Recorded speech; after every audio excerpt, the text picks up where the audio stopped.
Hello everyone, welcome to my channel. आज हम इस वीडियो में kinetic application of crystal field theory topic detail में डिस्कस करेंगे, जो इनऑर्गेनिक केमिस्ट्री का एक बहुत इंपॉर्टेंट कॉन्सेप्ट है, एक इंपॉर्टेंट टॉपिक है। पिछले वीडियो में हमने kinetic application of valence bond theory का कॉन्सेप्ट डिटेल में समझा है, जिस वीडियो का लिंक आपको नीचे डिस्क्रिप्शन बॉक्स में मिल जाएगा। सो उस वीडियो को देखकर आप उस कॉन्सेप्ट को भी डिटेल में समझ सकते हैं, जो आपके एग्जाम प्रिपरेशन के लिए बहुत हेल्पफुल होगा। आज हम इस पर्टिकुलर वीडियो में क्रिस्टल फील्ड थ्योरी का काइनेटिक एप्लीकेशन ग्राफ के द्वारा डिटेल में कॉन्सेप्ट को समझेंगे। इस टॉपिक का प्रॉपर नोट्स आपको प्रोवाइड करूंगा, जो आपके BSc and MSc semester exams के लिए बहुत यूजफुल होगा।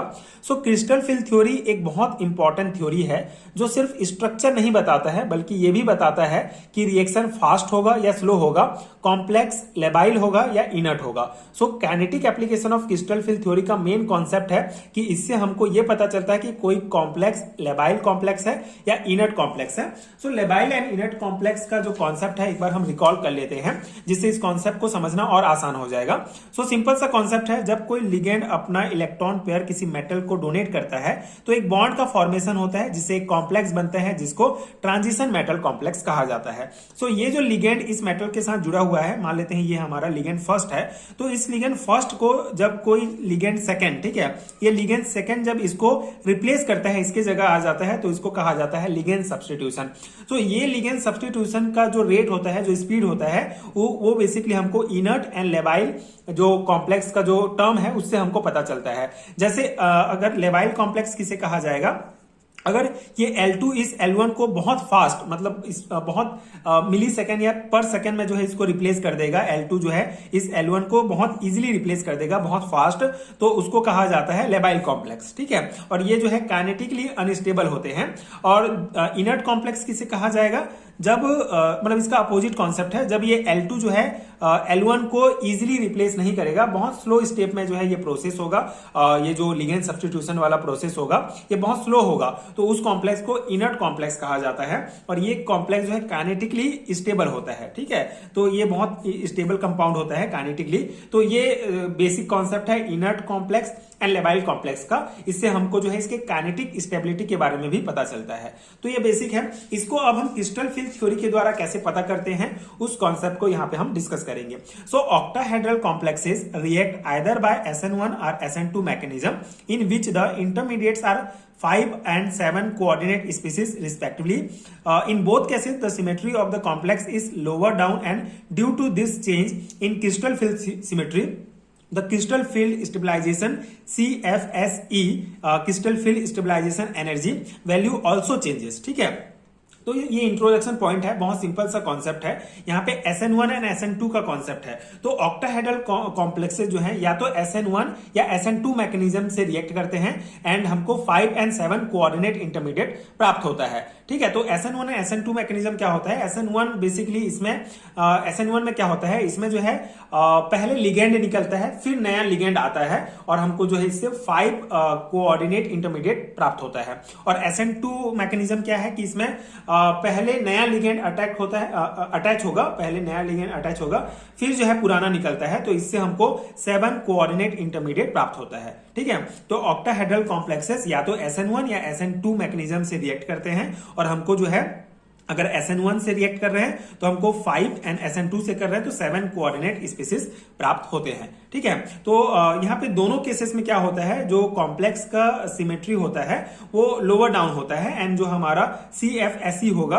क्रिस्टल फील्ड स्टेबलाइजेशन एनर्जी होता है, ये भी, इसका भी वैल्यू जो है वो चेंज होता है। तो ये मेन बेसिक कॉन्सेप्ट है कि SN1 और SN2 जो रिएक्शन मैकेनिज्म है, उससे ऑक्टाहेड्रल कॉम्प्लेक्सेस रिएक्ट करते हैं, और हमको 5 and 7 कोऑर्डिनेट इंटरमीडिएट प्राप्त होता है। और इसके कारण जो है जो कॉम्प्लेक्स का सिमेट्री होता है वो लोअर डाउन होता है, चेंज होता है, जिससे CFSE का वैल्यू भी चेंज होता है। तो आगे हम इसको ग्राफ के द्वारा इस कॉन्सेप्ट को एक एक करके देखेंगे। The cases for lability and inertness are, ठीक है। तो बेसिकली इससे हमको कॉम्प्लेक्स का लेबिलिटी एंड इनर्टनेस प्राप्त होता है। तो पहले हम देखते हैं लेबाइल कॉम्प्लेक्स क्या होता है, ठीक है। लेबाइल कॉम्प्लेक्स का कॉन्सेप्ट क्या है क्रिस्टल फील्ड थ्योरी के काइनेटिक एप्लीकेशन के आधार पर, ठीक है। So if the CFSE crystal field stabilization energy value for the 5 or 7 membered intermediate complex is greater than that of the reactant, the complex will be labile nature as their is zero activation energy barrier. ठीक है, तो यहां पे concept क्या कहा गया है कि 5 या 7 मेंबर इंटरमीडिएट कॉम्प्लेक्स का जो CFSE वैल्यू होता है अगर बड़ा होता है रिएक्टेंट से, ठीक है, CFSE वैल्यू जो है जो 5 एंड 7 मेंबर इंटरमीडिएट कॉम्प्लेक्स का जो हमारा क्रिस्टल फिल स्टेबलाइजेशन जो एनर्जी होता है अगर रिएक्टेंट से ग्रेटर होता है, रिएक्टेंट से बड़ा होता है, तो कॉम्प्लेक्स हमारा लेबाइल होगा। ठीक है, लेबाइल नेचर का कॉम्प्लेक्स बनेगा और यहाँ पे जो एक्टिवेशन एनर्जी होता है वो जीरो होता है। ठीक है, तो यहाँ पे कॉन्सेप्ट बेसिक कॉन्सेप्ट है, यहाँ पे एक्टिवेशन एनर्जी जीरो है मतलब कि रिएक्शन फास्ट होगा और ऑलमोस्ट स्पॉन्टेनियस रिएक्शन होगा, कॉम्प्लेक्स जो है वो फिर लेबाइल होगा, क्योंकि अगर रिएक्शन फास्ट होता है तो मतलब अगर हमारा जो लिगेंड सब्स्टिट्यूशन रिएक्शन फास्ट होता है तो लेबाइल कॉम्प्लेक्स कहलाता है। मतलब वहां पे जो एक लिगेंड है दूसरे लिगेंड के द्वारा बहुत फास्ट जो है रिप्लेस किया जाता है ना इस लिगेंड को। तो इसीलिए अगर एक्टिवेशन एनर्जी जीरो है मतलब रिएक्शन बहुत फास्ट होगा और कॉम्प्लेक्स जो है वो हमारा लेबाइल कॉम्प्लेक्स होगा। ठीक है, तो ये बेसिक है। अब यहाँ पे हम इसको ग्राफ के द्वारा इस कॉन्सेप्ट को और डिटेल में समझते हैं। ये आपका लेबाइल कॉम्प्लेक्स का ग्राफ है। ठीक है, इसमें आपको समझ में आएगा। यहाँ पे बेसिकली जो है एक्स एक्सिस में हमारा रिएक्शन कोऑर्डिनेट है, ये बेसिकली रिएक्शन के प्रोग्रेस को बता रहा है। ये हमारा क्रिस्टल फिल स्टेबलाइजेशन एनर्जी है जो है लेस एनर्जी की तरफ बढ़ रहा है। ठीक है, इस प्रकार से ऊपर साइड जो है लेस नेगेटिव होता है यहाँ पे। तो यहाँ पे क्या है कि यहाँ पे एक और टर्म आप देख रहे होंगे डेल एच। ठीक है, तो del H basically overall energy changes को जो है रिप्रेजेंट करता है। तो ये हमारा जो है रिएक्टेंट है। ठीक है, ये रिएक्टेंट है और यहाँ पे एक्टिवेशन एनर्जी हमारा जीरो है। मतलब रिएक्टेंट से प्रोडक्ट बनने के लिए जो एनर्जी की आवश्यकता होती है उसको एक्टिवेशन एनर्जी कहा जाता है। तो यहाँ हमको एक्टिवेशन एनर्जी की जो है जरूरत नहीं पड़ती है, एक्टिवेशन एनर्जी लगभग जीरो होता है। और यहाँ पे जो हमारा ये इंटरमीडिएट है, ठीक है, ये जो तीन हमारा 5 एंड 7 मेंबर इंटरमीडिएट कॉम्प्लेक्स का इस प्रकार से फॉर्मेशन हुआ और ये हमारा प्रोडक्ट बना है। ठीक है, तो यहां पे आपको क्या समझना है कि यहां से लेकर ये रिएक्टेंट से फिर इंटरमीडिएट फिर ये जो हमारा प्रोडक्ट बना है, तो इसके लिए एक्टिवेशन एनर्जी जो है हमारा जीरो होता है। मतलब कि कोई बड़ा पीक नहीं होता है। ठीक है, जैसे आगे हम इनर्ट कॉम्प्लेक्स का देखेंगे तो उसमें आपको एक बहुत बड़ा पीक मिलेगा जो एक्टिवेशन एनर्जी होता है मेनली। तो यहाँ पे कोई बड़ा पीक नहीं होता है, सीधा नीचे और स्मूथ तरीके से जो हमारा प्रोडक्ट बनता है। यहाँ इंटरमीडिएट जो है ये बेसिकली स्टेबल होता है, रिएक्टेंट से जो है ये ज्यादा स्टेबल होता है या ऑलमोस्ट रिएक्टेंट के बराबर स्टेबल होता है। इसीलिए इसका जो CFSE वैल्यू होता है वो 5 जो हमारा ये 5 मेंबर इंटरमीडिएट कॉम्प्लेक्स बना है ये रिएक्टेंट से ज्यादा होता है। ठीक है, मतलब इसका वैल्यू जो है रिएक्टेंट से ज्यादा होगा, इसीलिए ये हमारा लेबाइल कॉम्प्लेक्स है। यहाँ पे देखिए एक चीज और आपको समझना इंपॉर्टेंट है।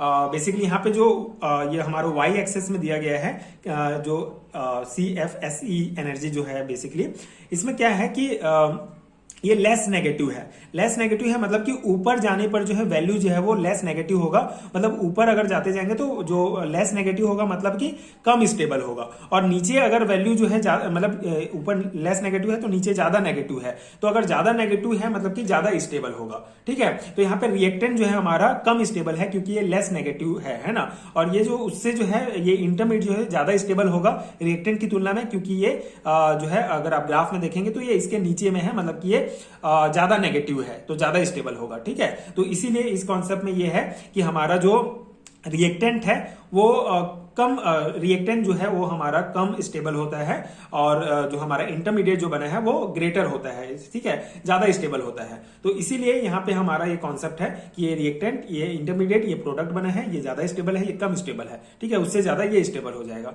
ठीक है, तो इस प्रकार से ये हमारा ग्राफ में लेबाइल कॉम्प्लेक्स को समझाया गया है। अब ये लेबाइल कॉम्प्लेक्स क्यों है, क्योंकि इसको जो है कम एनर्जी की आवश्यकता होती है। मतलब मेटल से लिगेंड जो जुड़ा हुआ है उस लिगेंड को रिप्लेस होने के लिए दूसरे लिगेंड के द्वारा कम एनर्जी की आवश्यकता होती है। मतलब एक्टिवेशन एनर्जी इसका जीरो है, इसीलिए बहुत जल्दी फास्ट जो है लिगेंड सब्स्टिट्यूशन हो जाएगा, इसीलिए ये हमारा लेबाइल कॉम्प्लेक्स कहलाएगा। ठीक है, तो ये लेबाइल कॉम्प्लेक्स जो हम इस प्रकार से क्रिस्टल फिल थ्योरी के कॉन्सेप्ट से समझ सकते हैं। तो ये बेसिक है, आई होप आपको समझ में आ गया होगा।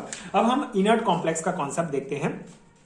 इनर्ट कॉम्प्लेक्स में क्या होगा, if the CFSE value for the 5 or 7 membered intermediate complex is less than that of the reactant, the metal complex will be the inert nature as loss of CFSE will be become the activation energy barrier. ठीक है, तो यहाँ पे जो है जो concept है थोड़ा सा अलग है, क्योंकि यहाँ पे जो हमारा CFSE वैल्यू होगा 5 and 7 मेंबर्ड इंटरमीडिएट कॉम्प्लेक्स का, वो कम होता है रिएक्टेंट की तुलना में। ठीक है, क्योंकि एंड जो मेटल कॉम्प्लेक्स होगा हमारा इनर्ट नेचर शो करता है, क्योंकि ये काइनेटिकली स्टेबल होगा। ठीक है, यहाँ पे एनर्जी की जो है बहुत आवश्यकता होती है। सिंपल सा कॉन्सेप्ट है, यहाँ पे जो हमारा रिएक्टेंट से प्रोडक्ट बनने के लिए एक्टिवेशन एनर्जी की आवश्यकता होती है। एक्टिवेशन एनर्जी इसका बहुत हाई होता है, जिसके कारण लिगेंड मेटल से जो है बहुत इजीली जो है नहीं हटते हैं, मतलब बहुत इजीली जो है लिगेंड को रिप्लेस नहीं किया जा सकता। इसीलिए ये बहुत स्लो इसका जो लिगेंड सब्स्टिट्यूशन रिएक्शन होता है बहुत स्लो होता है, इसलिए ये इनर्ट कॉम्प्लेक्स कहलाता है।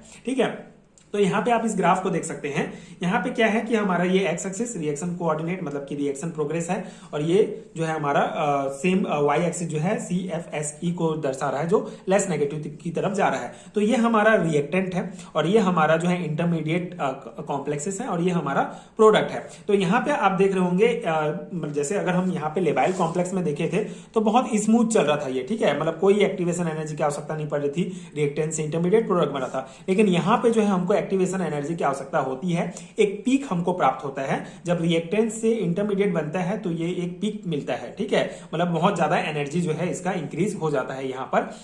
ये जो ये E से हम एक्टिवेशन एनर्जी को शो करते हैं। तो ये हमारा देख रहे हैं, ये हमारा इंटरमीडिएट कंपाउंड बनेगा, उसके बाद ये फिर प्रोडक्ट बनेगा।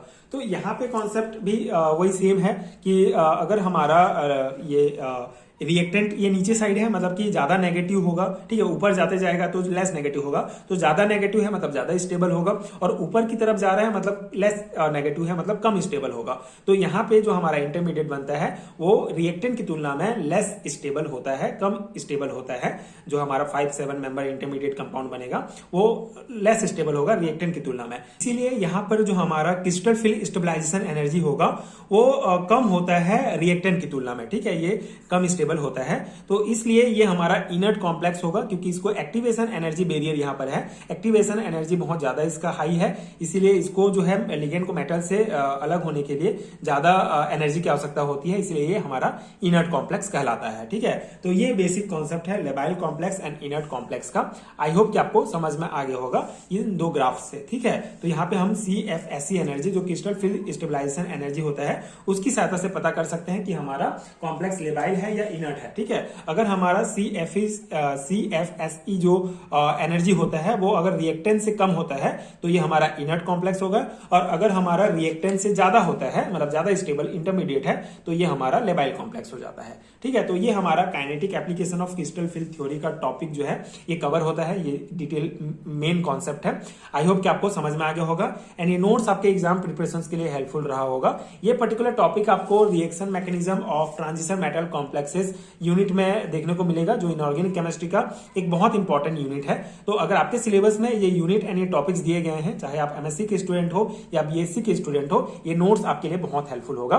तो अगर आपको इन सभी टॉपिक्स का डिटेल पेड हैंडरिटन नोट चाहिए तो नीचे डिस्क्रिप्शन बॉक्स में आपको लिंक मिल जाएगा, जहां से आप नोट्स डाउनलोड कर सकते हैं, जो आपके एग्जाम प्रिपरेशन के लिए बहुत हेल्पफुल होगा। नोट्स लेने का फायदा यह है कि आप इसको लेके डायरेक्टली प्रिंट निकाल के एग्जाम के प्रिपरेशन कर सकते हैं। सो अगर आपके लिए वीडियो हेल्पफुल रहा हो तो आगे के वीडियोस देखने के लिए आप चैनल के साथ जुड़े रहिए। Thank you so much for watching.